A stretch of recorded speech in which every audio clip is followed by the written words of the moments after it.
नमस्कार। Vision IAS के news today के इस अंक में आप सभी का स्वागत है। इस अंक में हम आपके लिए लेकर आए हैं यूपीएससी परीक्षा की दृष्टि से महत्वपूर्ण कुछ अहम खबरें। इस अंक के साथ मैं हूं दिव्या तोमर। आइए सबसे पहले बात करते हैं इस अंक की सुर्खियों के बारे में। नीति आयोग और वर्ल्ड रिसोर्स इंस्टीट्यूट इंडिया ने संयुक्त रूप से भारत में फोरम फॉर डीकार्बनाइजिंग ट्रांसपोर्ट का शुभारंभ किया। नई शिक्षा नीति 2020 की 1 वर्षीय उपलब्धि पर पुस्तिका का विमोचन किया गया। ब्रह्मोस एरोस्पेस ने उत्तर प्रदेश के रक्षा औद्योगिक गलियारे के लखनऊ नोड में सुविधा केंद्र स्थापित करने का प्रस्ताव प्रस्तुत किया। और वित्त वर्ष 2021 में CSR के अंतर्गत व्यय में 3% की वृद्धि दर्ज की गई। और अब खबरें विस्तार से। नीति आयोग और वर्ल्ड रिसोर्स इंस्टीट्यूट इंडिया ने संयुक्त रूप से भारत में फोरम फॉर डीकार्बनाइजिंग ट्रांसपोर्ट का शुभारंभ किया है। ये राष्ट्रीय स्तर पर निर्धारित योगदान एशिया के लिए परिवहन पहल यानी nationally determined contribution transport initiative for Asia NDTC-TIA परियोजना का एक हिस्सा है। NDTC-TIA 7 संगठनों का एक संयुक्त कार्यक्रम है। ये संपूर्ण एशिया में शून्य उत्सर्जन परिवहन की ओर एक आदर्श संक्रमण को सुविधाजनक बनाने के उद्देश्य से चीन, भारत और वियतनाम को शामिल करेगा। ये परियोजना इंटरनेशनल क्लाइमेट इनिशिएटिव का हिस्सा है। नीति आयोग भारत के लिए इसका कार्यान्वयन भागीदार है। आपको बता दें कि परिवहन क्षेत्रक भारत में तीसरा सर्वाधिक CO2 उत्सर्जक क्षेत्रक है। आइए अब आपको बताते हैं विकार्बनीकरण की दिशा में किए गए प्रमुख उपायों के बारे में। राष्ट्रीय परिवर्तनकारी गतिशीलता और बैटरी स्टोरेज मिशन के माध्यम से परिवर्तनकारी इलेक्ट्रिक वाहनों को अपनाने पर बल दिया जा रहा है। उन्नत सेल रसायन बैटरी भंडारण, विनिर्माण और विकास के लिए ऑटोमोबाइल और ऑटो घटक उद्योग के लिए उत्पादन से संबद्ध प्रोत्साहन योजना आरंभ की गई है। इलेक्ट्रिक और हाइब्रिड वाहनों का तीव्र अंगीकरण और विनिर्माण योजना फेम इंडिया लागू की गई है। वर्ष 2025 तक पेट्रोल में 20% एथेनॉल सम्मिश्रण का लक्ष्य निर्धारित किया गया है। आइए अब आपको बताते हैं कि EV को शक्ति प्रदान करने के लिए लिथियम आयन बैटरियों से संबंधित चुनौतियां क्या क्या हैं। इसके अंतर्गत उच्च वोल्टेज पर अत्यधिक गर्म होने और क्षतिग्रस्त होने का खतरा है। ऐसी बैटरियों की क्षमता का समय के साथ लोप होने लगता है। इन्हें चार्ज करने में समय ज्यादा लगता है। इसके अलावा लिथियम के लिए आयात पर निर्भरता भी है, जो कि लिथियम ट्रायंगल यानी चिली, बोलीविया और अर्जेंटीना तक सीमित है। अगली खबर क्रीमी लेयर पर उच्चतम न्यायालय के महत्वपूर्ण फैसले पर आधारित है। उच्चतम न्यायालय ने ये निर्णय एक याचिका पर सुनवाई के दौरान दिया था। आपको बता दें कि इस याचिका में हरियाणा सरकार द्वारा क्रीमी लेयर के लिए मानदंड तय करते समय केवल आर्थिक आधार पर पिछड़े वर्गों को उपवर्गीकृत करने संबंधी अधिसूचना को चुनौती दी गई थी। यह अधिसूचना हरियाणा पिछड़े वर्ग सेवाओं एवं शैक्षणिक संस्थाओं में दाखिले में आरक्षण अधिनियम 2016 के अंतर्गत जारी की गई थी। इसमें कई प्रावधान किए गए हैं, जैसे 6 लाख रुपए वार्षिक से अधिक आय वालों को नवोन्नत क्रीमी लेयर के अंतर्गत माना जाएगा। हालांकि मूल रूप से वर्ष 2016 के इस अधिनियम में स्पष्ट रूप से ये बताया गया है कि सरकार अधिसूचना द्वारा सामाजिक, आर्थिक और ऐसे अन्य घटकों जो उचित समझे उन पर विचार करने के बाद नवोन्नत वर्ग यानी क्रीमी लेयर के रूप में पिछड़े वर्गों से संबंधित व्यक्तियों को निकालने के लिए मानदंड तथा पहचान विनिर्दिष्ट करेगी। न्यायालय ने ये स्पष्ट किया है कि ये अधिसूचना वर्ष 1992 के इंदिरा साहनी वाद के निर्णय में घोषित कानून का उल्लंघन करती है। इंदिरा साहनी वाद के निर्णय में घोषित किया गया था कि पिछड़े वर्गों में क्रीमी लेयर को आरक्षण से बाहर रखा जाना चाहिए, ताकि वे लोग शामिल किए जा सकें जिन्हें आरक्षण की अधिक जरूरत है। न्यायालय ने रेखांकित किया है कि पिछड़े वर्ग के भीतर क्रीमी लेयर का निर्धारण करने के लिए सामाजिक, शैक्षणिक, आर्थिक और अन्य कारकों को भी ध्यान में रखा जाना चाहिए। इसके तहत विमर्श के बिंदुओं की बात करें तो क्रीमी लेयर से मतलब है OBC के तुलनात्मक रूप से अगड़े वर्ग, जो कि बेहतर शिक्षित और सामाजिक रूप से संपन्न सदस्य हैं। क्रीमी लेयर शब्द सत्यनाथन आयोग द्वारा वर्ष 1971 में प्रस्तावित किया गया था। इसने ये अनुशंसा की थी कि क्रीमी लेयर को कोटा लाभ से बाहर रखा जाना चाहिए। इंदिरा साहनीवाद 1992 के निर्णय में उच्चतम न्यायालय ने निर्देश दिया था कि OBC के बीच क्रीमी लेयर को कोटा लाभ से बाहर रखा जाएगा। वर्ष 2018 में संविधान पीठ के एक निर्णय के बाद ये अवधारणा SC या ST समुदायों पर भी लागू होती है। केंद्र सरकार द्वारा OBCs में प्रतिवर्ष 8 लाख रुपए से अधिक आय वाले सदस्यों को क्रीमी लेयर के रूप में परिभाषित किया गया है। नई शिक्षा नीति 2020 की एक वर्षीय उपलब्धि पर पुस्तिका का विमोचन किया गया। इस पुस्तिका में नई शिक्षा नीति की कुछ प्रमुख पहलों के साथ ही नीति की उपलब्धियों को सूचीबद्ध किया गया है, जैसे विद्या प्रवेश। ये कक्षा 1 के बच्चों के लिए 3 महीने का विद्यालयी शिक्षा तैयारी मॉड्यूल है। इसके अलावा शिक्षा प्रणाली को सक्रिय और उत्प्रेरित करने के लिए राष्ट्रीय डिजिटल शिक्षा संरचना की मूल योजना की परिकल्पना की गई है। साथ ही छात्रों के अधिगम यानी सीखने के परिणामों पर ध्यान देने के साथ निष्ठा यानी स्कूल प्रमुखों और शिक्षकों की समग्र प्रगति के लिए राष्ट्रीय पहल निष्ठा के तहत माध्यमिक स्तर के शिक्षकों की क्षमता का निर्माण किया जा रहा है। राज्यों या संघ राज्य क्षेत्रों और शिक्षकों को सहायता और परामर्श देने के लिए दीक्षा यानी digital infrastructure for knowledge sharing, इसके अंतर्गत निपुण भारत आधारभूत और संख्यात्मकता उपायों को विकसित किया गया है। निपुण यानी national initiative for proficiency in reading with understanding and numeracy Bharat mission ये सुनिश्चित करता है कि वर्ष 2026-27 तक कक्षा 3 का प्रत्येक छात्र पढ़ने, लिखने और अंकगणित में सीखने की वांछित क्षमता प्राप्त कर सके। आइए अब आपको बताते हैं नई शिक्षा नीति के अंतर्गत प्रारंभ की गई पहलों के बारे में। राष्ट्रीय मुक्त विद्यालय शिक्षा संस्थान का वर्चुअल स्कूल अपनी तरह की प्रथम पहल है। ये वर्चुअल लाइव क्लासरूम और वर्चुअल लैब के माध्यम से उन्नत डिजिटल लर्निंग प्लेटफॉर्म प्रदान करेगा। महामारी के समय भौतिक रूप से स्कूलों के बंद होने के दौरान शिक्षा जारी रखने में सक्षम बनाने के लिए राष्ट्रीय शैक्षिक अनुसंधान और प्रशिक्षण परिषद ने वैकल्पिक शैक्षणिक कैलेंडर जारी किया। इसके अलावा प्रिया द एक्सेसिबिलिटी वॉरियर ये पुस्तक दिव्यांगों के लिए सुलभता संबंधी मुद्दों पर छात्रों को संवेदनशील बनाएगी। इस शिक्षा नीति के तहत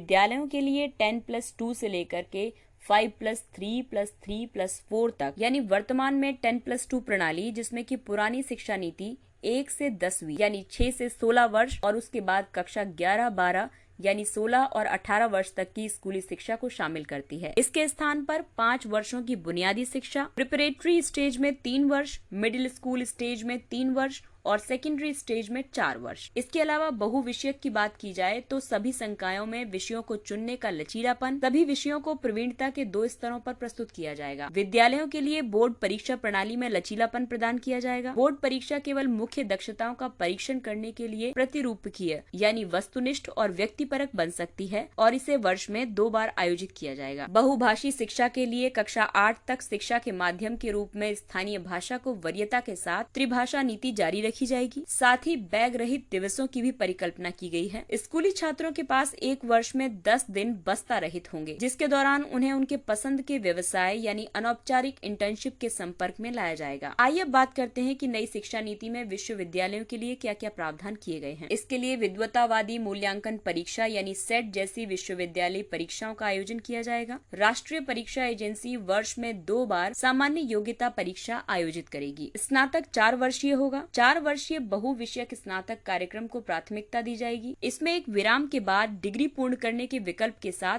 मिड टर्म ड्रॉप आउट को क्रेडिट दिया जाएगा। विश्वविद्यालयों के लिए कोई भी एफिलिएशन का प्रावधान नहीं होगा, यानी कि अगले 15 वर्षों में कॉलेजों को डिग्री देने की श्रेणीबद्ध स्वायत्तता दी जाएगी। विश्वविद्यालयों से संबद्धता समाप्त होगी। इस तरह इन्हें डीम्ड विश्वविद्यालय का दर्जा प्रदान किया जाएगा। इसमें शुल्क सीमा का भी प्रावधान किया गया है। उच्च शिक्षा के निजी संस्थानों द्वारा लिए जाने वाले शुल्क की सीमा निर्धारित करने का प्रस्ताव किया गया है। साथ ही वैश्विक प्रसार के लिए वैश्विक अग्रणी विश्वविद्यालयों को भारत में आने की सुविधा दी जाएगी। शीर्ष भारतीय संस्थानों को वैश्विक स्तर पर विस्तार करने के लिए प्रोत्साहित किया जाएगा।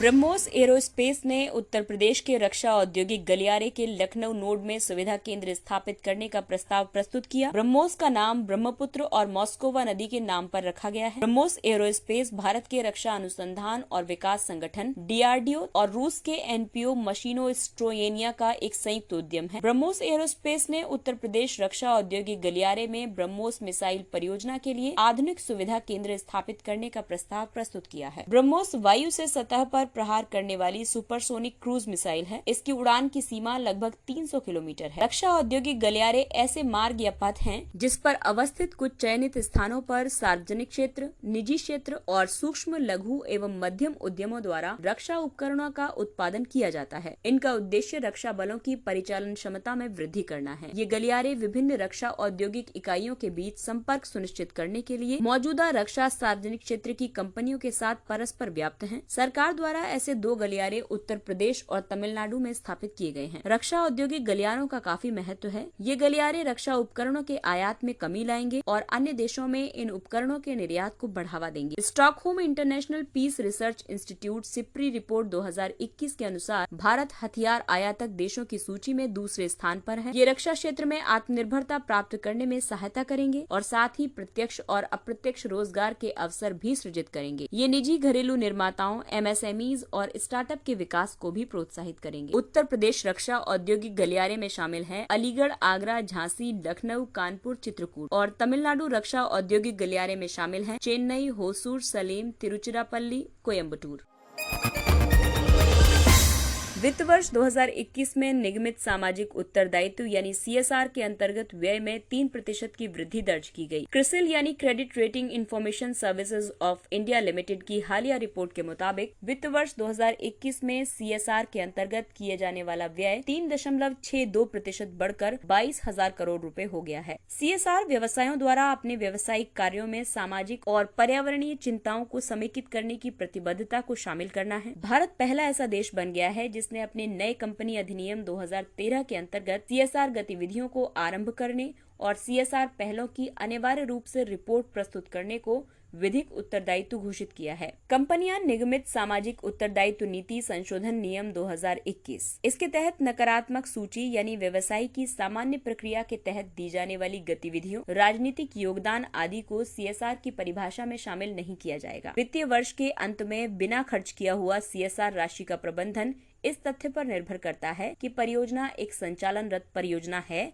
या नहीं। बोर्ड ये सुनिश्चित करने के लिए बाध्य है कि वितरित निधि का उपयोग अनुमत उद्देश्यों के लिए किया गया है। साथ ही वो संचालनरत परियोजनाओं के कार्यान्वयन की निगरानी भी करेगा। कंपनियों द्वारा CSR परियोजना के लिए अनिवार्य रूप से प्रभाव मूल्यांकन करना अनिवार्य है। CSR प्रयोज्यता यानी किसी वित्तीय वर्ष के दौरान 500 करोड़ रुपए या अधिक के शुद्ध मूल्य वाली या 1000 करोड़ रुपए या अधिक के आवर्त यानी टर्नओवर वाली या 5 करोड़ रुपए या अधिक के शुद्ध लाभ वाली कंपनी के लिए जरूरी है। कंपनी प्रत्येक वित्तीय वर्ष में ठीक 3 पूर्ववर्ती वित्तीय वर्षों के दौरान किए गए कंपनी के औसत शुद्ध लाभों का कम से कम 2% निगमित सामाजिक उत्तरदायित्व नीति के अनुसरण में व्यय करेगी।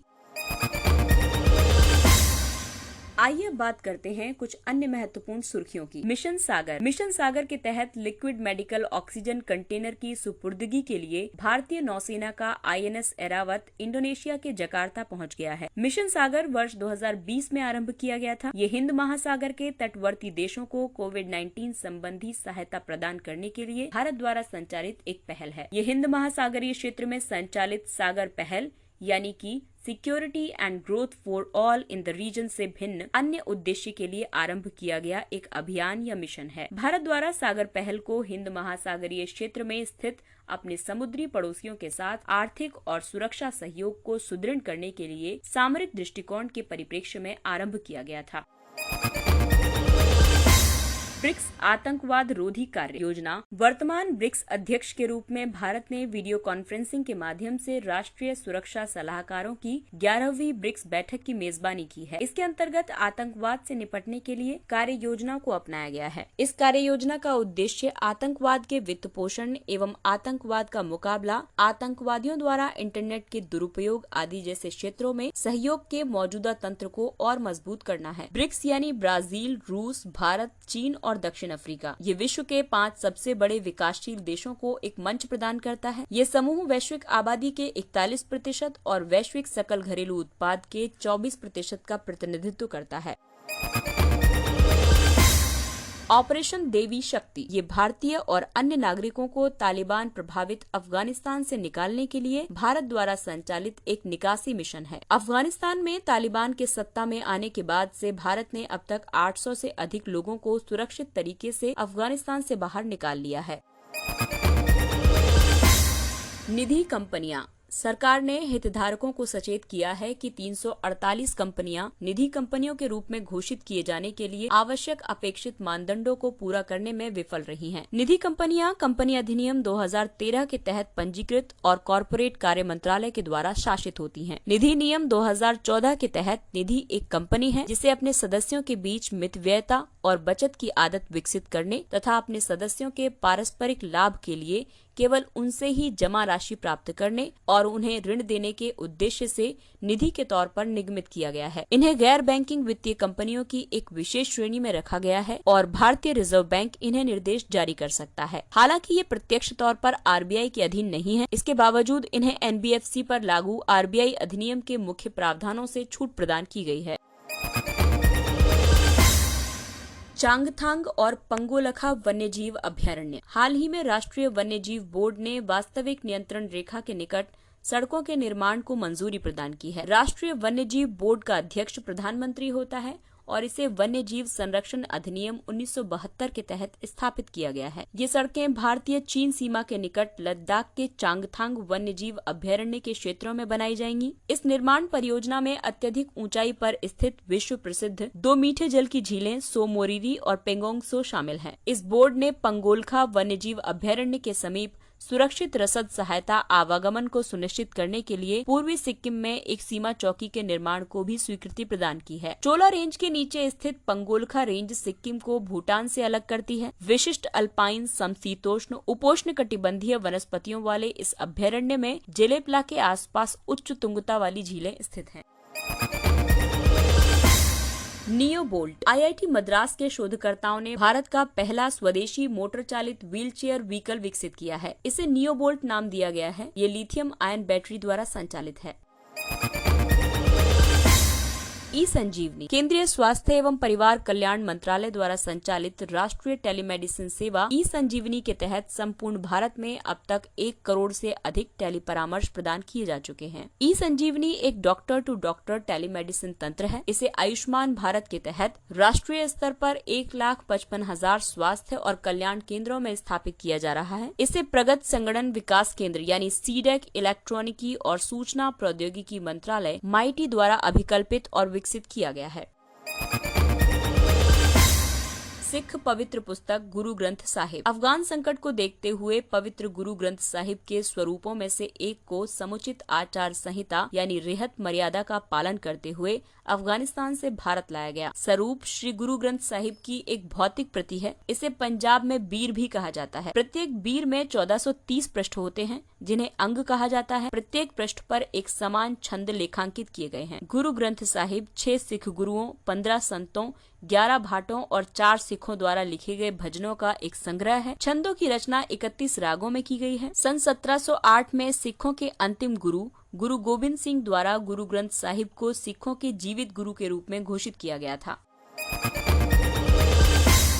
आइए अब बात करते हैं सुर्खियों में रहे स्थलों के बारे में। टेम्पल माउंट यरूशलेम। इजराइल द्वारा वर्ष 1967 में जॉर्डन से यरूशलेम के पुराने शहर पर अपना आधिपत्य स्थापित करने के बाद से ये टेम्पल माउंट पर एक धार्मिक संतुलन बनाए रखने के लिए प्रयासरत रहा है। यहाँ केवल मुस्लिमों को ही उपासना का अधिकार प्रदान किया गया है, जबकि यहूदी नीचे वेस्टर्न वॉल पर प्रार्थना करते हैं। हाल ही में इजराइल सरकार ने यहूदियों की पूजा अर्चना की बढ़ती मांग को देखते हुए यहूदियों को वहाँ प्रार्थना करने की अनुमति प्रदान कर दी है। हालांकि ये एक ऐसा परिवर्तन है जिससे यहाँ अस्थिरता में बढ़ोतरी हो सकती है और संभावित रूप से इस क्षेत्र में धार्मिक संघर्ष की स्थिति उत्पन्न हो सकती है। Papua New Guinea. इस देश ने कोविड-19 यात्रा नियमों के स्पष्ट उल्लंघनों को लेकर भारतीय राजनयिकों पर नियमों के अपवंचन का आरोप लगाते हुए भारतीय उड़ानों पर अनिश्चित काल के लिए प्रतिबंध लगा दिया है। ये दक्षिण पश्चिमी प्रशांत सागर में स्थित एक द्वीपीय देश है। इसमें न्यू गिनी का पूर्वी भाग विश्व का दूसरा सबसे बड़ा द्वीप है। बिस्मार्क द्वीप समूह, बोगनविले और बुका और अन्य छोटे द्वीप शामिल हैं।